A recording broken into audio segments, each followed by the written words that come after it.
Hallelujah. Yesu Masih दे पवित्र चंगे भले और खूबसूरत नाच मैं तुहानू भैणां नू भरावां नू सलाम पेश करना वा। अज मेरा दिल खुदावंद दी शादमानी नाल भरिया है और ओदी एक वड्डी वजह है वे कि मैं अज फिर तुहाडे नाल पंजाबी च गल्लां कर रहा वां। बड़ी मिठी और सोहनी जुबान है जिहड़ी खुदावंद ने पाकिस्तान दे विच सानू बख्शी है ते पंजाब तो साडे कई सारे भैन भरा ने ਜਿਹੜੇ पूरी दुनिया ਵਿੱਚ फैले हुए ने। मेरा ईमान है कि अज का प्रोग्राम तुहाडे लई भावें तुसी उर्दू बोलण वाले हो, हिंदी बोलण वाले हो या फिर पंजाबी बोलण वाले हो, यह प्रोग्राम तुहाडे लई बड़ी बरकत का सबब बनेगा। कई सारिया गल्लां ने खुदावंद दे पाक कलाम दे अंदर ਜਿਹੜੀਆਂ ਸਾਨੂੰ ਦਲੇਰੀ ਬਖਸ਼ਦੀਆਂ ਨੇ, हौसला अफजाई बख्शदियां ने, ਜਿਹੜੀ ਸਾਡੇ ईमान ਨੂੰ ਵਧਾਉਂਦੀਆਂ ਨੇ। और उन्हां विचों एक गल है वे कि खुदावंद चाहता है कि असी अपनी ज़िंदगी के सारे दिन बेहतर और बेहतर होंदे जाइए। असी अपनी ज़िंदगी नू खुदावंद दे नक्शे कदम ते गुजारिए। असी अपनी ज़िंदगी नू इंज गुजारिए जिन साडा आसमानी बाप साडा अब्बा चाहता है। और इहदे लई बहुत ज़रूरी हुंदा है कि जदों असी बेहतर बनना चाहिए उहदे लई सीखिए, उहदे लई समझिए, उहदे लई वक्त गुजारिए उस सांचे दे अंदर जिस सूरत विच खुदावंद सानू ढालना चाहता है। इसलिए बहुत ज़रूरी हुंदा है कि असी ठीक प्रोसैस विचों गुजरीए। प्रोसैस का मतलब है वे कि मेरा सिखण दा अमल, मेरी सूरत बनन दा अमल मैं बाकायदगी दे नाल और ठीक दिल दे नाल पूरा करा। यानी कि जिवें एक कोई छोटा नन्हा जिहा बच्चा हुंदा है, वो स्कूल जांदा है, वो नर्सरी तो आगाज़ करता है या अजकल के वक्त चलो प्ले ग्रुप तो आगाज़ करता है और उस तो बाद आहिस्ता आहिस्ता पहली जमात, दूसरी जमात, तीसरी जमात और करद्या करद्या एक दिन माँ प्यो बड़ा फख्र करता है, हाय मेरे बच्चे ने ग्रैजुएशन कर ली है तो मास्टर्स कर ली है। गल ऐ हुंदी है कि हुण वो इस काबिल हो गया है कि ज़िंदगी दियां जंगां लड़ सकता है। इसी तरीके नाल रूहानी ज़िंदगी या मसीही ज़िंदगी भी है कि खुदावंद सानू चाहता तो है वे कि असी बेहतर बनीए, लेकिन पहली दूसरी तीसरी जमात कीतियां बगैर ही ना जिंदगी की तोड़ना शुरू कर दईए। सो अज बड़े खास मजमून के उत्ते सिखण के उत्ते असी गल करन लगे हाँ, बियाबान के उत्ते गल करन लगे हाँ, जिहदे विचों इसराइल लंघिया, जिहदे विचों मूसा लंघिया, जिहदे विचों साडे प्यारे खुदावंद यसु मसीह लंघे ने। और उस बियाबान का अहम तरीन सबब ऐसी कि खुदावंद हर शख्स नू जिन्हों वो मैदाने खिदमत विच करना चाहता है उन्हों ठीक सूरत और शक्ल ते टाले। और अज इस अहम तरीन और खास मजमून ते गल करन लई मेरे नहायत ही मोहतरम, काबिल एहतराम और बहुत ही मुखलिस और बड़ी सादा शख्सियत के मालिक खुदावंद दे खादम ने, साढ़े बड़े प्यारे बुजुर्ग ने पादरी सैमुअल खोखर साहब अज जो मेरे नाल प्रोग्राम के उत्ते ने। तो मेरा ईमान है कि यह प्रोग्राम और उन्हां दी लबे मुबारक तो निकलियां या गल्लां तुहाडे सब लई तकवीयत और बरकत का सबब बननगियां। ते बगैर वक्त नूं ज़ाया कीतिया होया आओ अपने बुजुर्गों वाल चलने आ। सर वेलकम कहने तुहानूं, बहुत शुक्रगुजार हाँ कि तुसी अज दे प्रोग्राम च टाइम दिता है। तबीयत दी सुनाओ, खिदमत दी सुनाओ, चर्च दी सुनाओ, कैसा चल रहा सब? बिल्कुल ठीक है, शुक्र खुदा दा। इस दौरानी दे विच जिहड़ा गुजरिया है करोने वाला, इहदे विच ज़्यादा सौ के गुजारिया टाइम आ कहंदे जी सोवो तुसी। क्योंकि मैं बहुत मैनू पसंद है काम करना, मेहनत करना बड़ा ही पसंद है। रात तक देर तक मैं काम करना, लेकिन चूँकि मैनू ज़्यादा सौण की जरूरत सी तो वो इस दौरान दे विच ना ये भी समझो बियाबान जैसा ही बनया सी कि घरों नहीं निकलना, प्रेज करना है। चर्च दियां भी थोड़ी छुट्टियां सन, लेकिन असीं छोटी छोटी इबादत जिहड़ी करदे रहे घरां च। हुण असीं शुरू कर दिता चर्च नूं खोलना और उहदे च असीं छोटी इबादत कीती है 1 घंटे दी। उहदे च 2 गीत, 2 दुआवां, कोई 20 मिनट का मैसेज, घंटा पूरा हो जाता है। दूसरे सैशन वाले आ जाते हैं, वो फिर करते हैं, फिर वो चले जाते हैं। इस तरीके दे नाल सीख रहे हैं और खुदा इस गल दे विच सानू कई चीज़ां सिखा रहा है। ये दौरान भी असां कई चीज़ां सीखियां ने। ਇਹ ਬੜੀ ਸੋਹਣੀ ਗੱਲ ਹੈ ਕਿ ਜਿਵੇਂ ਤੁਸੀਂ ਨੇ ਕਿਹਾ ਨਾ ਕਿ ਮੈਂ ਆਰਾਮ ਕਰ ਰਿਹਾ ਸਾਂ, ਸੋ ਰਿਹਾ ਸਾਂ। ਮੇਰਾ ਇਹ ਮੰਨਣਾ ਹੈ ਕਿ ਆਰਾਮ ਬੜਾ ਜ਼ਰੂਰੀ ਹੈ। ਅੱਛਾ, ਕਈ ਦਫਾ ਲੋਕੀ ਇਹ ਆਰਾਮ ਨੂੰ ਬੇਆਰਾਮ ਸਮਝ ਲੈਂਦੇ ਨੇ, ਕਹਿੰਦੇ ਨੇ ਅਸੀਂ ਨਹੀਂ ਆਰਾਮ ਕਰ। ਜਿਵੇਂ ਤੁਸੀਂ ਨੇ ਕਿਹਾ ਕਿ ਕੰਮ ਕਰਨਾ ਪਸੰਦ ਤਾਂ ਹੈ ਵੇ, ਲੇਕਿਨ ਆਰਾਮ ਬੜਾ ਜ਼ਰੂਰੀ ਹੈ ਔਰ ਇਹ ਖੁਦਾ ਦਾ ਸਟਰਕਚਰ ਹੈ। ਖੁਦਾ ਚਾਹੁੰਦਾ ਹੈ ਕਿ ਅਸੀਂ ਆਰਾਮ 'ਚ ਰਹੀਏ। ਇਹ ਨਾ ਹੋਏ ਕਿ ਦਿਮਾਗ ਚੱਲਦਾ ਰਹੇ ਔਰ ਵਕਤ ਤੋਂ ਪਹਿਲਾਂ ਹੀ ਥੱਕ ਜਾਏ। ਇਸ ਲਈ ਬਹੁਤ ਜ਼ਰੂਰੀ ਹੈ ਅਸੀਂ ਪੌਜ਼ ਲਈ। ਭਾਈ ਸਾਹਿਬ, ਬੀਆਬਾਨ ਦੇ ਉੱਤੇ ਅੱਜ ਅਸੀਂ ਗੱਲ ਕਰ ਰਹੇ ਹਾਂ, ਤੇ ਤੁਹਾਡੀ ਨਜ਼ਰ ਵਿੱਚ ਬੀਆਬਾਨ ਕੀ ਹੈ ਔਰ ਇਹਦਾ ਮਾਇਨੇ ਤੁਹਾਡੇ ਨਜ਼ਦੀਕ ਕੀ ਹੈ? ਬੀਆਬਾਨ ਬ੍ਰਦਰ, ਮੈਂ ਜਿਹੜਾ ਦੇਖਣਾ ਨਾ ਬਾਈਬਲ 'ਚ ਜਿਹੜਾ ਬੀਆਬਾਨ ਨੇ, ਜਿੱਥੋਂ ਜਿੱਥੋਂ ਗੁਜ਼ਰੇ ਨੇ ਨਾ ਬੀਆਬਾਨੀ ਸਫ਼ਰ 'ਚੋਂ ਇਮਾਨਦਾਰ ਗੁਜ਼ਰੇ ਨੇ, ਉਹ ਮੁਸ਼ਕਲ ਦਾ ਉਹ ਦੌਰ ਜਿਹੜਾ ਤੁਹਾਡੀ ਜ਼ਿੰਦਗੀ 'ਚੋਂ ਗੁਜ਼ਰਦਾ ਹੈ, ਮੈਂ ਸਮਝਦਾ ਕਿ ਉਹ ਹੀ ਤੁਹਾਡਾ ਬੀਆਬਾਨ ਨੇ। ਉਹ ਬਿਮਾਰੀ ਦਾ ਦੌਰਾਨੀਆ ਵੀ ਹੋ ਸਕਦਾ ਹੈ, ਉਹ ਕਿਸੇ ਸਫ਼ਰ ਦਾ ਦੌਰਾਨੀਆ ਵੀ ਹੋ ਸਕਦਾ ਹੈ, ਉਹ ਕਿਸੇ ਕਾਰੋਬਾਰ ਦੀ ਅਗਰ ਮੁਸ਼ਕਲ ਆਈ ਹੈ, ਉਹ ਵੀ ਇੱਕ ਬੀਆਬਾਨ ਹੈ। ਕਿਉਂਕਿ ਜਿਸ ਵਕਤ ਹਾਲਾਤ ਜ਼ਰਾ ਨਾ ਸਾਜ਼ਗਾਰ ਜਾਂ ਡਾਵਾਂਡੋਲ, ਜਾਂ ਜਦੋਂ ਤੁਹਾਡੇ ਮਿਜ਼ਾਜ ਦੇ ਮੁਤਾਬਕ ਜਾਂ ਜਿਸ ਤਰ੍ਹਾਂ ਤੁਸੀਂ ਚਾਹ ਰਹੇ ਸੋ, ਅਗਰ ਉਸ ਤਰ੍ਹਾਂ ਨਾ ਹੋਵੇ, ਉਹ ਤੁਹਾਡੇ ਵਾਸਤੇ ਬੀਆਬਾਨ ਬਣ ਜਾਂਦਾ। ਕੀ ਬਾਤ ਹੈ। ਜਿਹਦੇ ਵਿੱਚ ਤੁਸੀਂ ਦੇਖਦੇ ਹੋ ਕਿ ਐਸਾ ਇੱਕ ਲੰਬਾ ਸਾਰਾ ਬਾਈਬਲ ਦੇ ਵਿੱਚ ਤਾਂ ਬਹੁਤ ਕੁਝ ਲਿਖਿਆ ਹੋਇਆ ਹੈ। ਇਹਦੇ ਦੌਰਾਨ ਜਿਸ ਵਕਤ ਬੰਦਾ ਬੀਆਬਾਨ 'ਚੋਂ ਗੁਜ਼ਰ ਰਿਹਾ ਹੁੰਦਾ ਹੈ ਨਾ, ਉਹਦੇ ਦੌਰਾਨ ਕਈ ਚੀਜ਼ਾਂ ਇਨਸਾਨ ਸਿੱਖ ਰਿਹਾ ਹੁੰਦਾ ਹੈ। ਔਰ ਜਿਹੜਾ ਬੰਦਾ ਬੀਆਬਾਨ 'ਚੋਂ ਗੁਜ਼ਰਦਾ ਨਹੀਂ, ਸਿੱਖਦਾ ਨਹੀਂ, ਉਹ ਤਰੱਕੀ ਨਹੀਂ ਕਰ ਸਕਦਾ। ਬੜੀ ਗੱਲ, ਇਹ ਬਹੁਤ ਜ਼ਰੂਰੀ ਅਮਲ ਹੈ ਔਰ ਖੁਦਾ ਗੁਜ਼ਾਰਦਾ ਹੈ। ਅੱਛਾ, ਬਾਈਬਲ 'ਚ ਲਿਖਿਆ ਹੋਇਆ ਹੈ। ਲੋਕੀ ਤੇ ਕਹਿੰਦੇ ਜੇ ਕਿ ਖੁਦਾ ਕਿਸੇ ਨੂੰ ਤਕਲੀਫ ਨਹੀਂ ਦਿੰਦਾ, ਖੁਦਾ ਕਿਸੇ ਨੂੰ ਦੁੱਖ ਨਹੀਂ ਦਿੰਦਾ, ਖੁਦਾ ਕਿਸੇ ਨੂੰ ਬਸ ਰਾਜ਼ੀ ਰੱਖਦਾ। ਸਾਰਿਆਂ ਉਹ ਕਹਿੰਦੇ ਨੇ ਸਾਰਿਆਂ ਦਾ ਰਾਂਝਾ ਰਾਜ਼ੀ ਰੱਖਿਆ। ਹਾਂ, ਨਹੀਂ, ਅਸਲ 'ਚ ਇਸ ਤਰ੍ਹਾਂ ਹੁੰਦਾ ਹੈ ਬ੍ਰਦਰ ਕਿ ਜਿਹੜਾ ਖੁਦਾ ਜਦੋਂ ਇਮਤਿਹਾਨ 'ਚੋਂ ਗੁਜ਼ਾਰਦਾ ਨਾ, ਮੈਦਾਨ 'ਚੋਂ ਗੁਜ਼ਾਰਦਾ ਹੈ, ਉਹ ਟੈਸਟ ਹੋ ਰਿਹਾ ਹੁੰਦਾ ਹੈ। ਵਾਹ। ਜਿਸ ਤਰ੍ਹਾਂ ਛੋਟੇ ਬੱਚਿਆਂ ਦੇ ਅੱਜ ਕੱਲ੍ਹ ਸਕੂਲੇ ਬੜਾ ਰਿਵਾਜ ਮੰਥਲੀ ਟੈਸਟ ਜਿਹੜੇ ਹੁੰਦੇ ਨੇ, ਉਹ ਛੋਟੇ ਛੋਟੇ ਟੈਸਟ ਟੀਚਰ ਲੈਂਦੇ ਰਹਿੰਦੇ ਨੇ ਤਾਂ ਕਿ ਚੈੱਕ ਕਰਦੇ ਰਹਿਣ ਕਿ ਬੰਦੇ ਦਾ, ਉਹ ਜਿਹੜਾ ਬੱਚੇ ਦਾ ਪੜ੍ਹਨ ਦਾ ਤੇ ਸਮਝਣ ਦਾ ਤੇ ਮਿਆਰ ਹੈ ਨਾ, ਉਹਨੂੰ ਉਹ ਵੇਖਦੇ ਰਹਿੰਦੇ ਨੇ। ਉਹਨਾਂ ਨੂੰ ਫਿਰ ਪਤਾ ਚੱਲ ਜਾਂਦਾ ਹੈ ਜਦੋਂ 3 ਮਹੀਨਿਆਂ ਦੇ ਇਮਤਿਹਾਨ ਆਉਂਦੇ ਨੇ, 6 ਮਹੀਨਿਆਂ ਦੇ, 9 ਮਹੀਨਿਆਂ ਦੇ, ਸਾਲਾਨਾ, ਫਿਰ ਨਾ ਇਹ ਕਰਦੇ ਨੇ। ਤੇ ਅੱਜ ਕੱਲ੍ਹ ਮੰਥਲੀ ਟੈਸਟ ਜਿਹੜੇ ਨੇ ਨਾ ਸ਼ੁਰੂ ਹੋਏ ਨੇ, ਉਹਦੇ ਦੌਰਾਨ ਬੱਚਿਆਂ ਦੀ ਨਾ ਰਿਪੋਰਟ ਵਾਲਿदैन ਵੀ ਆ ਜਾਂਦੀ, ਡਾਇਰੀ ਉਹ ਲਿਖ ਕੇ ਕਾਪੀ ਜੀ ਹੁੰਦੀ ਤੇ ਉਹਦੇ ਉੱਤੇ ਲਿਖ ਕੇ ਘੱਲੀ ਆਉਂਦੇ ਨੇ ਤਾਂ ਕਿ ਵਾਲਿदैन ਵੀ ਬਾਖਬਰ ਰਹਿਣ। ਕਿਉਂਕਿ ਅੱਗੇ ਜਦੋਂ ਉਹ ਸਨ ਨਾ, ਪਹਿਲੇ ਵਾਲੇ ਦੌਰ ਸਾਡਾ ਜ਼ਮਾਨਾ, ਉਦੋਂ ਇੰਨੀਆਂ ਫੀਸਾਂ ਵੀ ਕੋਈ ਨਸਲ ਹੁੰਦੀਆਂ, ਕੋਈ ਇੰਨਾ ਆਨਾ ਇੱਕ ਹੁੰਦਾ ਸੀ, ਮਹੀਨੇ ਬਾਅਦ ਆਨਾ ਦੇਣਾ ਹੁੰਦਾ ਸੀ। ਆਨਾ 5 ਪੈਸੇ ਤੇ 1 ਪੈਸੇ ਨੂੰ ਆਨਾ ਕਹਿੰਦੇ ਸਨ, ਯਾਨੀ 6 ਪੈਸੇ ਦੇ ਦਿੱਤੇ ਨੇ ਤੇ ਮਹੀਨਾ ਤੁਸੀਂ ਪੜ੍ਹਦੇ ਰਹੇ ਹੋ। ਯਾਨੀ ਇੰਜ ਦੇ ਸਸਤੇ ਜ਼ਮਾਨੇ। ਹੁਣ ਥੋੜ੍ਹਾ ਰੇਟ ਵੱਧ ਗਿਆ, ਇਸ ਲਈ ਵਾਲਿदैन ਜਿਹੜੇ ਪੈਸੇ ਚੋਖੇ ਲਾਉਂਦੇ ਨੇ, ਉਹ ਫਿਰ ਵੇਖਣਾ ਚਾਹੁੰਦੇ ਨੇ ਕਿ ਸਾਡਾ ਬੱਚਾ ਕਰਦਾ ਕੀ ਹੈ।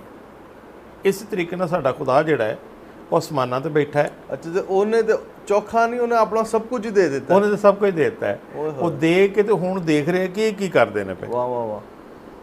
ਕਿਆ ਇਹਨਾਂ ਦੀਆਂ ਕਦੀ ਨਾ ਜਿਸ ਵਕਤ ਹਾਲਾਤ ਬਿਹਤਰੀਨ ਰਹਿਣ ਨਾ ਸਾਰੇ, ਤੇ ਉਸ ਵਕਤ ਬੰਦੇ ਨੂੰ ਨਾ ਕੁਝ ਸਮਝ ਨਹੀਂ ਆਉਂਦੀ ਵੀ ਮੈਂ ਹੁਣ ਕੀ ਕਰਨਾ ਹੈ। ਉਹ ਸਮਝ ਰਿਹਾ ਜੀ ਮੈਂ ਹੀ ਜੋ ਕੁਝ ਕਰ ਰਿਹਾ ਨਾ, ਜੋ ਮੈਂ ਕਰਾਂ, ਜੋ ਮੈਨੂੰ ਸਮਝ ਆਵੇ, ਜੋ ਮੈਨੂੰ ਪਸੰਦ ਹੈ, ਇਸ ਤਰ੍ਹਾਂ ਹੋਵੇ ਤੇ ਚੰਗਾ ਰਹੇ। ਲੇਕਿਨ ਇਸ ਤਰ੍ਹਾਂ ਨਹੀਂ ਹੁੰਦਾ। ਮੈਂ ਇੱਕ ਛੋਟੀ ਜਿਹੀ ਮਿਸਾਲ ਤੁਹਾਨੂੰ ਦੱਸਾਂ ਸਰ, ਕਿ ਜਿਸ ਵਕਤ ਘੋੜੇ ਰੋਡ ਦੇ ਉੱਤੇ ਚੱਲਦੇ ਨੇ, ਟਾਂਗੇ ਅੱਜ ਕੱਲ੍ਹ ਘੱਟ ਹੋ ਗਏ ਨੇ ਲੇਕਿਨ ਹੈ ਨੇ, ਟਾਂਗੇ ਚੱਲਦੇ ਨੇ, ਉਹਨਾਂ ਘੋੜੇ ਅੱਗੇ ਜੋਏ ਹੁੰਦੇ ਨੇ ਤੇ ਉਹਨਾਂ ਦੇ ਮੂੰਹ ਦੇ ਵਿੱਚ ਲਗਾਮ ਪਾਈ ਹੁੰਦੀ, ਕੋਚਵਾਨ ਨੇ ਫੜਿਆ ਹੁੰਦਾ। ਘੋੜਾ ਦੌੜ ਰਿਹਾ ਹੁੰਦਾ, ਘੋੜਾ ਵੀ ਜਾਨਦਾਰ ਹੁੰਦਾ ਹੈ, ਦੌੜਨਾ ਉਹਨੂੰ ਪਸੰਦ ਹੁੰਦਾ ਹੈ। ਲੇਕਿਨ ਅੱਗੇ ਜਦੋਂ ਚੌਕ ਆਉਂਦਾ ਹੈ ਨਾ, ਉਸ ਚੌਕ ਦੇ ਵਿੱਚ ਕੋਚਵਾਨ ਜ਼ੋਰ ਨਾਲ ਉਹਦੀਆਂ ਲਗਾਮਾਂ ਖਿੱਚਦਾ ਹੈ। ਉਹ ਜਦੋਂ ਖਿੱਚਦਾ ਹੈ ਨਾ, ਉਹਨੂੰ ਪਸੰਦ ਨਹੀਂ ਆਉਂਦਾ ਕਿ ਕੋਚਵਾਨ ਨੇ ਕੀਤਾ ਕਿ ਹੁਣ ਹੀ ਤਾਂ ਕੰਮ ਬਣਿਆ ਸੀ। ਲੇਕਿਨ ਉਹਨੂੰ ਇਹ ਨਹੀਂ ਪਤਾ ਕਿ ਜੇ ਇਸੇ ਸਪੀਡ ਨਾਲ ਹੀ ਚੱਲਦਾ ਰਿਹਾ ਨਾ ਤੇ ਜ਼ਿਆਦਾ ਦੂਰ ਨਹੀਂ ਜਾਏਗਾ। ਫਿਰ ਚੌਕ ਦੇ ਵਿੱਚ ਗੱਡੀਆਂ ਹੋਣੀਆਂ ਨੇ, ਕੋਚਵਾਨ ਵੇਖਣ ਡਿਆ। ਵਾਹ ਵਾਹ ਵਾਹ। ਘੋੜਾ ਤੇ ਨਹੀਂ ਵੇਖਣ ਡਿਆ, ਘੋੜੇ ਨੂੰ ਤਾਂ ਸਿਰਫ ਇੱਕੋ ਹੀ ਕੰਮ ਹੈ, ਦੌੜਨਾ ਹੈ। ਅੱਜ ਦਾ ਇਮਾਨਦਾਰ ਜਿਹੜਾ ਹੈ ਕਦੀ ਕਦੀ ਉਹਨੂੰ ਬ੍ਰੇਕਾਂ ਮਾਰਨ ਦੀ ਲੋੜ ਪੈਂਦੀ ਖੁਦਾ ਨੂੰ, ਫਿਰ ਉਹਨੂੰ ਘੱਲਦਾ ਬਿਆਬਾਨ 'ਚ। ਉਫ, ਇਹ ਬੜੀ ਪਾਵਰਫੁਲ ਗੱਲ ਤੁਸੀਂ ਕਹਿ ਛੜੀ ਹੈ, ਬਹੁਤ ਹੀ ਕਮਾਲ। ਇੱਕ ਦਫਾ ਇੱਕ ਖਾਦਮ ਨੇ ਕਿਹਾ, ਅੱਛੇ ਉਸਤਾਦ ਆਦਮੀ ਸਨ, ਉਹਨਾਂ ਨੇ ਕਿਹਾ ਕਿ ਜਿਸ ਵਕਤ ਇਨਸਾਨ ਚੱਲ ਰਿਹਾ ਨਾ, ਉਹ ਫਿਰ ਅੱਗੇ ਦੇਖ ਰਿਹਾ ਹੈ, ਅੱਗੇ ਕੌਣ ਹੈ, ਅੱਗੇ ਕੌਣ ਨੰਗੇ, ਇਹਦੇ ਤੋਂ ਅੱਗੇ ਮੈਂ ਜਾਣਾ, ਅੱਗੇ ਅੱਗੇ, ਬਸ ਅੱਗੇ ਦੇ ਚੱਕਰ 'ਚ ਉਹ ਦੌੜੇ ਜਾ ਰਿਹਾ। ਇੱਧਰ ਕੌਣ ਨੰਗਿਆ, ਇੱਧਰ ਵਾਲਾ ਕੌਣ ਨੰਗਿਆ, ਯਾਨੀ ਇਹ ਉਹਦੀਆਂ ਇੱਧਰ ਤੇ ਸਾਹਮਣੇ ਇਹ ਉਹਨੇ ਵੇਖਣਾ, ਨਾ ਉਹਨੇ ਆਪਣੇ ਪਿੱਛੇ ਵੇਖਣਾ ਤੇ ਨਾ ਉਹਨੇ ਆਪਣੇ ਉੱਤੇ ਵੇਖਣਾ, ਤੇ ਨਾ ਹੀ ਥੱਲੇ ਵੇਖਣਾ, ਕਿਤੇ ਨਾ ਉਹਨੇ ਥੱਲੇ ਵੇਖਣਾ। ਯਾਨੀ ਉਹਨੇ ਤਿੰਨ ਪਾਸੇ ਵੇਖਣੇ ਤੇ ਤਿੰਨ ਛੱਡ ਦੇਣੇ ਜਿਹੜੇ ਜ਼ਰੂਰੀ ਨੇ। ਬੰਦੇ ਨੂੰ ਜਿਸ ਵਕਤ ਖੁਦਾਵੰਦ ਬਰਕਤ ਦੇ ਰਿਹਾ ਹੋਵੇ ਤੇ ਉਹਨੂੰ ਬਹੁਤ ਜ਼ਰੂਰੀ ਹੈ ਕਿ ਪਿੱਛੇ ਵੇਖੇ ਕਿ ਮੇਰੇ ਖੁਦਾ ਨੇ ਮੈਨੂੰ ਕਿੱਥੋਂ ਲਿਆ ਤੇ ਕਿੱਥੇ ਪਹੁੰਚਾਇਆ ਹੈ ਤੇ ਕਿੱਥੇ ਪਹੁੰਚਾਉਣਾ ਚਾਹ ਰਿਹਾ। Praise the Lord. ਬੰਦਾ ਵੇਖਦਾ ਹੀ ਨਹੀਂ ਪਿੱਛੇ, ਨਾ ਉੱਤੇ ਵੇਖਦਾ। ਫਿਰ ਖੁਦਾ, ਇਹ ਉਹ ਖਾਦਮ ਕਹਿ ਰਹੇ ਸਨ, ਖੁਦਾ ਫਿਰ ਬੰਦੇ ਨੂੰ ਮੰਜੀ ਉੱਤੇ ਲੰਮਾ ਪਾਉਂਦਾ ਤੇ ਲੰਮਾ ਪਾ ਕੇ ਤੇ ਫਿਰ ਉਹਨੂੰ ਧਿਆਨ ਹੀ ਉਹਦਾ ਉੱਤੇ, ਨਾ ਫਿਰ ਇੱਧਰ ਵਹਿੰਦਾ ਨਾ ਇੱਧਰ ਵਹਿੰਦਾ, ਯਾਨੀ ਉਹ ਵੇਖਦਾ ਹੀ ਸਿਰਫ ਉੱਤੇ ਆ। ਤੇ ਫਿਰ ਉਹਨੂੰ ਮਸੀਹ ਯਾਦ ਆਉਂਦਾ ਹੈ, ਇਹ ਉਹਦਾ ਬਿਆਬਾਨ ਹੁੰਦਾ, ਤਕਲੀਫ ਵਾਲਾ ਦੌਰ। ਫਿਰ ਉਹਨੂੰ ਯਾਦ ਆਉਂਦਾ ਤੇ ਫਿਰ ਉਹ ਕਹਿੰਦਾ ਵੀ ਮਸੀਹ ਪਿਆਰਾ ਜੀ ਬਸ ਮਿਹਰਬਾਨੀ ਕਰ ਦਿਓ। ਇਹ ਜਿਹੜੀ ਪਿੱਛੇ ਵਾਲੀ ਗੱਲ ਤੁਸੀਂ ਨੇ ਕਹੀ ਹੈ, ਮੈਨੂੰ ਮੂਸਾ ਯਾਦ ਆ ਗਿਆ, ਹਜ਼ਰਤ ਮੂਸਾ। ਉਹਨਾਂ ਦੇ ਬਾਰੇ 'ਚ ਕਲਾਮ 'ਚ ਲਿਖਿਆ ਕਿ ਬੜੇ ਸਕਾਲਰ ਲੈਵਲ ਦੇ ਸ਼ਖਸ ਹਨ ਔਰ ਮਹਿਲਾਂ 'ਚ ਪਲੇ ਵੱਡੇ ਹੋਏ, ਔਰ ਜ਼ਾਹਿਰ ਜੀ ਗੱਲ ਹੈ ਇੱਕ ਵਕਤ ਆਉਣਾ ਸੀ ਕਿ ਉਹਨਾਂ ਦਾ ਵੀ ਮੁਕਾਮ ਔਰ ਮਰਤਬਾ ਐਸਾ ਹੋਣਾ ਸੀ ਕਿ ਪੁੱਛਣਾ, ਔਰ ਓਬਵੀਅਸਲੀ ਮੌਜੂਦਾ ਵਕਤ ਵਿੱਚ ਵੀ ਹੈ ਸੀ। ਕਲਾਮ 'ਚ ਲਿਖਿਆ ਹੈ ਕਿ ਖੁਦਾ ਨੇ ਇਸ ਮਰਦੇ ਖੁਦਾ ਨੂੰ ਮਾਂ ਦੇ ਪੇਟ 'ਚ ਜ਼ਾਹਿਰ ਦੀ ਗੱਲ ਹੈ ਚੁਣਿਆ ਸੀ ਔਰ ਮਸਾਸ਼ੁਦਾ ਸੀ, ਔਰ ਇਹਦੀ ਜ਼ਿੰਦਗੀ 'ਚ ਖੁਦਾ ਦਾ ਬੁਲਾਵਾ ਸੀ। ਉਹ ਤੇ ਉਹਨੂੰ ਹਾਲਾਤ ਔਰ ਵਕਤ ਮਹਿਲਾਂ ਵਿੱਚ ਲੈ ਆਇਆ, ਲੇਕਿਨ ਉਸ ਤੋਂ ਬਾਅਦ ਕਲਾਮ 'ਚ ਲਿਖਿਆ ਕਿ ਖੁਦਾ ਇਹਨੂੰ 40 ਸਾਲ ਦੀ ਟ੍ਰੇਨਿੰਗ 'ਤੇ ਲੈ ਗਿਆ। 40 ਸਾਲ ਬਿਆਬਾਨ 'ਚ ਗੁਜ਼ਾਰੇ, 40 ਸਾਲ ਮਹਿਲ 'ਚ ਗੁਜ਼ਾਰੇ ਸਨ। 40 ਸਾਲ ਮਹਿਲ 'ਚ ਗੁਜ਼ਾਰੇ ਨੇ ਤੇ 40 ਸਾਲ ਬਿਆਬਾਨ 'ਚ ਗੁਜ਼ਾਰਨੇ ਜ਼ਿਆਦਾ ਜ਼ਰੂਰੀ ਸਨ। ਅੱਛਾ, ਉੱਥੇ ਕੀ ਕੀਤਾ ਉਹਨੇ? ਭੇਡਾਂ ਚਰਾਈਆਂ ਨੇ। ਕਲਾਮ 'ਚ ਲਿਖਿਆ ਕਿ ਖੁਦਾ ਨੇ ਉਹਦੇ ਅੰਦਰੋਂ ਗੋਸ਼ਤੀਨ ਦਿਲ ਕੱਢ ਕੇ ਉਹਨੂੰ ਇੱਕ ਪਿਓ ਦਾ ਦਿਲ ਦੇ ਦਿੱਤਾ, ਇੱਕ ਪਾਸਟੋਰਲ ਦਿਲ ਦਿੱਤਾ। ਸਕਾਲਰਸ ਕਹਿੰਦੇ ਨੇ ਕਿ ਭੇਡਾਂ ਦਰਅਸਲ ਕਲੀਸਿਆ ਦੀ ਸਿੰਬਲ ਨੇ, ਕਿ ਉਹ ਕਲੀਸਿਆ ਔਰ ਮੂਸਾ ਬਤੌਰ ਬਾਪ ਜਾਂ ਚਰਵਾਹਾ ਉਹਨਾਂ ਦੀ ਗੱਲਾਬਾਨੀ ਕਰ ਰਿਹਾ, ਉਹਨਾਂ ਦੀ ਦੇਖ ਰੇਖ ਕਰ ਰਿਹਾ, ਔਰ ਉਹਦੇ ਅੰਦਰ ਖੁਦਾ ਮੁਹੱਬਤ ਨੂੰ ਪੈਦਾ ਕਰ ਰਿਹਾ ਔਰ ਸਾਰਾ ਕੁਝ ਕਰ ਰਿਹਾ।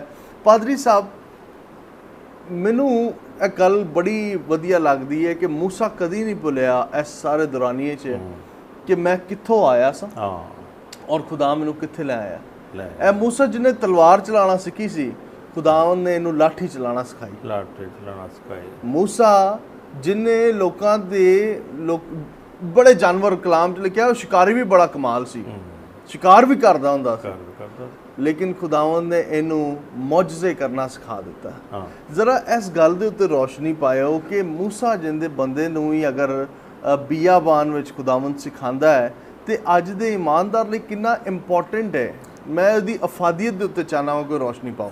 ਬ੍ਰਦਰ, ਇਹ ਵੇ ਕਿ ਅੱਜ ਕੱਲ੍ਹ ਜਿਹੜਾ ਦੌਰ ਜਾ ਰਿਹਾ ਹੈ ਨਾ, ਜਿਹਦੇ ਵਿੱਚ ਮੈਂ ਤੇ ਚੁੱਕੇ ਕਾਫੀ ਸਾਲ ਹੋ ਗਏ ਨੇ ਮੈਨੂੰ, ਕਾਫੀ ਮੈਂ ਦੇਖਿਆ, ਤੇ ਜਿਹੜਾ ਅੱਗੋਂ ਨਵਾਂ ਦੌਰ ਜਾ ਰਿਹਾ ਨਾ, ਇਹਦੇ ਵਿੱਚ ਅੱਜ ਕੱਲ੍ਹ ਲੋਕ ਨਾ ਸ਼ਾਰਟ ਬੜਾ ਚਾਹੁੰਦੇ ਨੇ ਕਿ ਜਲਦੀ ਕੰਮ ਹੋਣਾ ਚਾਹੀਦਾ, ਇਧਰੋਂ ਨਿਕਲਣਾ ਛੇਤੀ, ਸਪੀਡ ਨਾਲ ਉੱਤੇ ਜਾਣਾ ਹੈ, ਔਰ ਫਿਰ ਬਹੁਤ ਉੱਚੇ ਜਾਣਾ ਚਾਹੁੰਦੇ ਨੇ। ਵਾਹ। ਔਰ ਫਿਰ ਵਹਿੰਦੇ ਉੱਤੇ ਜਾਣਾ ਚਾਹੁੰਦੇ ਨੇ, ਯਾਨੀ ਉਹ ਚਾਹੁੰਦੇ ਨੇ ਕਿ ਉੱਤੇ ਅਸੀਂ ਬੁਲੰਦੀ 'ਤੇ ਹੋਈਏ ਤੇ ਜਨਾਬ ਲੋਕੀ ਸਾਨੂੰ ਵੇਖ ਕੇ ਨਾ ਤੇ ਵੇਖ ਕੇ ਇੱਕ ਬੰਦਾ ਕਹਿ ਰਿਹਾ ਹੈ ਕਿਸੇ ਖਾਦਮ ਨੂੰ, ਕਹਿ ਰਿਹਾ ਕਿ ਸਰ ਫਲਾਣਾ ਬੰਦਾ ਜਿਹੜਾ ਉਹਨੇ 50-54 ਸਾਲਾਂ ਦੇ ਵਿੱਚ ਕਿਤੇ ਦਾ ਕਿਤੇ ਪਹੁੰਚ ਗਿਆ, ਠੰਡੀ ਗੱਡੀ ਵੀ ਰੱਖੀ ਹੈ, ਉਹ ਦੌਰੇਦਾਰੇ ਵੀ ਕਰਦਾ ਅਮਰੀਕਾ ਦੇ, ਬੜੀ ਗੱਲ, ਉਹ ਬਹੁਤ ਸਪੀਡ ਨਾਲ ਉੱਤੇ ਗਿਆ, ਤੁਸੀਂ ਉਹਦੇ ਬਾਰੇ ਕੀ ਕਹਿੰਦੇ ਹੋ?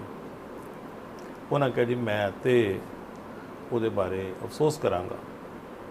ਉਹਨਾਂ ਕਿਹਾ ਇਹ ਤੇ ਨਹੀਂ, ਇਹ ਵਾਜਬ ਕਿ ਤੁਸੀਂ ਚੁੱਕੇ ਪੁਰਾਣੇ ਬੰਦੇ ਹੋ ਤੇ ਤੁਸੀਂ ਮਤਲਬ ਵੀ ਉਹ ਬੰਦਾ ਤਰੱਕੀ ਕਰ ਗਿਆ ਤੇ ਉਹਦੇ ਬਾਰੇ ਅਫਸੋਸ ਕਰੋਗੇ। ਉਹ ਕਹਿਣ ਲੱਗੇ ਜੀ ਇਸ ਲਈ ਅਫਸੋਸ ਕਰਾਂਗਾ ਕਿ ਇੱਕ 5 ਸਾਲ ਦਾ ਬੱਚਾ ਚੌਥੀ ਮੰਜ਼ਿਲ ਤੇ ਚੜ੍ਹਿਆ ਹੈ, ਉੱਤੋਂ ਥੱਲੇ ਵੇਖਣ ਡਿਆ ਗਲੀ 'ਚ, ਤੇ ਤੁਸੀਂ ਥੱਲੇ ਖਲੋ ਕੇ ਉਹਨੂੰ ਵੇਖੋਗੇ ਤੇ ਖੁਸ਼ ਹੋਵੋਗੇ। ਫਿਰ 5 ਸਾਲ ਦਾ ਬੱਚਾ ਚੌਥੀ ਮੰਜ਼ਿਲ ਤੇ ਚੜ੍ਹ ਕੇ ਗਲੀ 'ਚ ਝਾਤੀਆਂ ਮਾਰਦਾ, ਤੁਸੀਂ ਤੇ ਇੱਕਦਮ ਤੁਹਾਡੇ ਹੱਥ ਪੈਰ ਫੁੱਲ ਜਾਣਗੇ। ਤੁਸੀਂ ਕਹੋਗੇ ਭੱਜ ਕੇ ਉਹਨੂੰ ਫੜ ਯਾਰ, ਉਹਨੂੰ ਡਿੱਗਿਆ ਨਾ ਉੱਤੋਂ ਚੌਥੀ ਮੰਜ਼ਿਲ ਤੋਂ ਤੇ ਸ਼ਾਇਦ ਹੀ ਕੋਈ ਨਹੀਂ ਬਚਣੀ। ਇਹਦਾ ਪਤਾ ਨਹੀਂ ਚੱਲਣਾ ਕਿਹੜੇ ਪਾਸੇ ਡਿੱਗਾ। ਵਾਹ। ਅਗਰ ਚੌਥੀ ਮੰਜ਼ਿਲ ਦੀ ਬਜਾਏ 8ਵੀਂ ਮੰਜ਼ਿਲ ਦੇ ਉੱਤੇ 35 ਸਾਲ ਦਾ ਮੁੰਡਾ ਚੜਿਆ ਹੋਵੇ ਤੇ ਫਿਰ ਵੀ ਵੇਖ ਕੇ ਬੰਦਾ ਪਰੇਸ਼ਾਨ ਹੋਏਗਾ? ਨਹੀਂ, ਫਿਰ ਨਹੀਂ ਪਰੇਸ਼ਾਨ ਹੋਏਗਾ, ਕਿਉਂਕਿ 35 ਸਾਲ ਦਾ ਉਹ ਜਵਾਨ ਬੰਦਾ ਹੈ ਔਰ 8ਵੀਂ ਮੰਜ਼ਿਲ ਤੇ ਚੜਿਆ, 10ਵੀਂ ਮੰਜ਼ਿਲ ਤੇ ਚੜ੍ਹ ਜਾਏ। ਇਸ ਲਈ ਬਹੁਤ ਜ਼ਰੂਰੀ ਹੈ ਕਿ ਤੁਹਾਡੀ ਜ਼ਿੰਦਗੀ ਦੇ ਕੁਝ ਸਾਲ ਜਿਹੜੇ ਨੇ ਨਾ, ਅੱਛਾ ਅੱਜ ਕੱਲ੍ਹ ਸ਼ਾਰਟ ਕੰਮ ਆ ਗਿਆ, ਛੇਤੀ ਕੁੰਡਾ ਪਾਓ, ਬਸ ਕੁੰਡਾ ਪਾਓ, ਉਹ ਗੰਡੋਇਆ ਸੁੱਟੋ, ਹਾਂਜੀ ਕੁੰਡਾ ਪਾਓ। ਮੈਨੂੰ ਕਈਆਂ ਨੇ ਮਸ਼ਵਰਾ ਦਿੱਤਾ, ਭਾਈ ਸਾਹਿਬ ਤੁਸੀਂ ਪੁਰਾਣੇ ਬੰਦੇ ਹੋ, ਤੁਸੀਂ ਕਿਸੇ ਗੋਰੇ ਨੂੰ ਕੁੰਡਾ ਹੀ ਨਹੀਂ ਪਾਇਆ। ਮੈਂ ਕਿਹਾ ਮੈਂ ਨਹੀਂ ਪਾਇਆ, ਮੇਰੇ ਕੁੰਡੇ ਖਰਾਬ। ਮੈਂ ਕਿਹਾ ਮੈਂ ਕੁੰਡਾ ਨਹੀਂ ਪਾਉਂਦਾ, ਮੈਂ MC ਨੂੰ ਕੁੰਡਾ ਪਾਇਆ। ਵਾਹ। ਤੇ MC ਨੇ ਜਨਾਬ ਮੈਨੂੰ ਅੱਜ ਤੱਕ ਚਲਾਇਆ। ਵਾਹ। ਇਸ ਸ਼ਹਿਰ ਦੇ ਵਿੱਚ ਉਹਨੇ ਮੈਨੂੰ ਕਲੀਸਿਆ ਵੀ ਦਿੱਤੀ ਹੈ, ਮੈਂ ਬਰਕਤ ਮੁਲਕ ਦੇ ਆਗੇ ਬਰਕਤ ਦਿੱਤੀ ਹੈ, ਔਲਾਦ ਦਿੱਤੀ ਹੈ। ਜਦੋਂ ਕੋਈ ਜਾਣਾ ਵਿਆਹਣਾ ਹੁੰਦਾ ਹੈ, ਮੈਂ ਜਨਾਬ ਤਰਲਾ ਮਾਰ ਕੇ ਜਿੱਥੇ ਕੁੰਡਾ ਮੈਂ ਪਾਇਆ ਉਹ ਤਰਲਾ ਮਾਰ ਕੇ ਮੈਂ ਜਾਣਾ ਵਿਆਹ ਲੈਣਾ। ਵਾਹ। ਇੱਕ ਦਫਾ ਮੈਂ ਵੱਡੇ ਮੁੰਡੇ ਦੀ ਵਾਰੀ 21 ਜੂਨ ਡੇਟ ਕਰ ਲਈ, ਆਪਣੇ ਬੇਟੇ ਦੀ ਸ਼ਾਦੀ ਦੀ ਡੇਟ 21 ਜੂਨ ਰੱਖ ਲਈ। ਲੋਕਾਂ ਮੈਨੂੰ ਕਿਹਾ ਕਿ 21 ਜੂਨ ਨੂੰ ਪੱਖਾ ਕਿਹਨੂੰ ਦੋਗੇ, ਪੱਖੇ ਨਹੀਂ ਪੂਰੇ ਹੋਣੇ, ਗਰਮੀ ਬਹੁਤ ਹੋਏਗੀ। ਮੈਂ ਕਿ ਮੈਂ ਤਰਲਾ ਮਾਰ ਕੇ ਨਾ ਤੇ ਮੈਂ ਇਹ 2-3 ਦਿਨ ਜਿਹੜੇ ਨੇ ਮੇਲ ਵਾਲਾ ਦਿਨ ਤੇ ਢੁਕਣ ਵਾਲਾ ਦਿਨ ਤੇ ਵਲੀਮੇ ਵਾਲਾ ਦਿਨ, 3 ਦਿਨ ਬੱਦਲ ਪਵਾ ਦਿਆਂਗਾ। ਵਾਹ। ਮੇਰੇ ਕੋਲ ਵੀਡੀਓ ਹੈ, ਕਿਸੇ ਨੇ ਵੇਖਣੀ ਹੋਈ ਨਾ ਵਿਖਾ ਦਿਆਂਗੇ। ਐਡੇ ਮੋਟੇ ਔਲੇ ਨਾ, ਕੋਈ ਸਟਾਕੀ ਦੀ ਆਦਤ ਪਾ ਦੇਣਾ। ਬੜੀ ਗੱਲ। ਮਸੀਹ ਨੇ ਜਨਾਬ ਔਲੇ ਸੁੱਟ ਕੇ ਬੁਲਬੁਲੀਆਂ ਵਾਲਾ ਮੀਂਹ ਪਾ ਕੇ ਤੇ ਬਗੈਰ ਪੱਖਿਆਂ ਤੋਂ ਅਸੀਂ ਆਪਣਾ ਵੱਡਾ ਮੁੰਡਾ ਵਿਆਹ ਲਿਆ ਸੀ। ਕੁੰਡਾ ਜੀ ਉੱਤੇ ਪਾਇਆ, ਜ਼ਬਰਦਸਤ ਕੁੰਡਾ ਪਾਇਆ, ਉੱਤੇ ਪਾਇਆ ਨਾ, ਜ਼ਬਰਦਸਤ ਗੱਲ। ਔਰ ਇਹ ਮੇਰੇ ਖਿਆਲ ਹੈ ਕੋਈ ਮੁਸ਼ਕਿਲ ਵੀ ਨਹੀਂ, ਆਸਾਨ ਹੈ, ਦੂਜੇ ਕੁੰਡਿਆਂ ਨਾਲੋਂ ਆਸਾਨ। ਵਲੀਮੇ ਵਾਲੇ ਦਿਨ ਮੈਂ ਪੁੱਛਿਆ ਤੰਬੂ ਵਾਲਿਆਂ ਨੂੰ ਤੇ 400 ਰੁਪਏ ਮੰਗਦੇ ਸਨ, 2 ਤੰਬੂ ਲੱਗਣੇ ਸਨ ਵਲੀਮੇ ਲਈ। ਤਾਂ ਮੈਂ ਕਿਹਾ ਕਿ ਉਹਦੇ ਨਾਲੋਂ ਬਿਹਤਰ ਉਹ ਹੀ ਕਿ ਵਾਹ ਚਲਵਾ ਲੈਣ, ਟਾਲੀਆਂ ਦੇ ਪੱਤੇ ਮਸੀਹ ਨੇ ਹਿਲਾ ਦਿੱਤੇ ਤੇ ਉੱਤੋਂ ਚੜ ਕਰ ਦਿੱਤਾ। ਵਾਹ। ਔਰ ਇਹ ਨਵੀਂ ਗੱਲ ਨਹੀਂ, ਬਾਈਬਲ 'ਚ ਲਿਖਿਆ ਹੈ ਬਨੀ ਇਸਰਾਏਲ ਕੌਮ ਜਦੋਂ ਬੀਆਬਾਨ 'ਚੋਂ ਲੰਘਦੇ ਸਨ ਉੱਤੇ ਝੜ ਕੀਤਾ ਰਹਿੰਦਾ ਸੀ, ਬੱਦਲ ਦਾ ਸਾਇਆ ਉਹਨਾਂ ਦੇ ਉੱਤੇ ਰਹਿੰਦਾ ਸੀ। ਕਮਾਲ ਦੀ ਗੱਲ। ਔਰ ਉਹ ਖੁਦਾ ਬਦਲਿਆ ਨਹੀਂ ਗਾ। ਆਮੀਨ। ਜੇਕਰ ਜਨਾਬ ਉਸ ਵਕਤ ਉਹ ਸਾਇਆ ਕਰਦਾ ਸੀ ਤੇ ਅੱਜ ਵੀ ਅਗਰ ਅਸੀਂ ਬੀਆਬਾਨ ਦੇ ਵਿੱਚੋਂ ਗੁਜ਼ਰ ਰਹੇ ਹਾਂ ਨਾ, ਸਾਇਆ ਹੋ ਜਾਏਗਾ, ਸਾਇਆ ਵੀ ਹੋ ਜਾਏਗਾ, ਬੱਦਲ ਵੀ ਪੈ ਜਾਣਗੇ, ਜ਼ਰੂਰਤਾਂ ਵੀ ਪੂਰੀਆਂ ਹੋ ਜਾਣਗੀਆਂ, ਮਨ ਵੀ ਬਰਸੇਗਾ। ਭਾਈ ਸਾਹਿਬ ਬੜੀ ਕਮਾਲ ਦੀਆਂ ਗੱਲਾਂ ਨੇ, ਲੇਕਿਨ ਵਕਤ ਹੈ ਕਿ ਅਸੀਂ ਛੋਟਾ ਜਿਹਾ ਬ੍ਰੇਕ ਲਈਏ ਤੇ ਬ੍ਰੇਕ ਤੋਂ ਵਾਪਸ ਆ ਕੇ ਤੇ ਫਿਰ ਗੱਲਾਂ ਕਰਨੇ ਆ। ਭਾਈ ਸਾਹਿਬ ਦੀਆਂ ਗੱਲਾਂ ਤੇ ਹਮੇਸ਼ਾ ਹੀ ਬਹੁਤ ਮੇਰੇ ਦਿਲ ਨੂੰ ਸ਼ਾਦ ਕਰਦੀਆਂ ਨੇ, ਔਰ ਮੇਰਾ ਈਮਾਨ ਹੈ ਕਿ ਤੁਹਾਡੇ ਦਿਲ ਨੂੰ ਵੀ ਅੱਜ ਦੇ ਦਿਨ ਬਰਕਤ ਦਾ ਸਬਬ ਬਣ ਰਹੀਆਂ ਹੋਣਗੀਆਂ। ਕਿਤੇ ਨਾ ਜਾਇਓ, ਸਾਡੇ ਨਾਲ ਰਹੋ। ਇੱਕ ਛੋਟਾ ਜਿਹਾ ਬ੍ਰੇਕ ਲੈ ਕੇ ਅਸੀਂ ਤੁਹਾਡੇ ਤੱਕ ਵਾਪਸ ਆਨੇ ਆ। Stay tuned.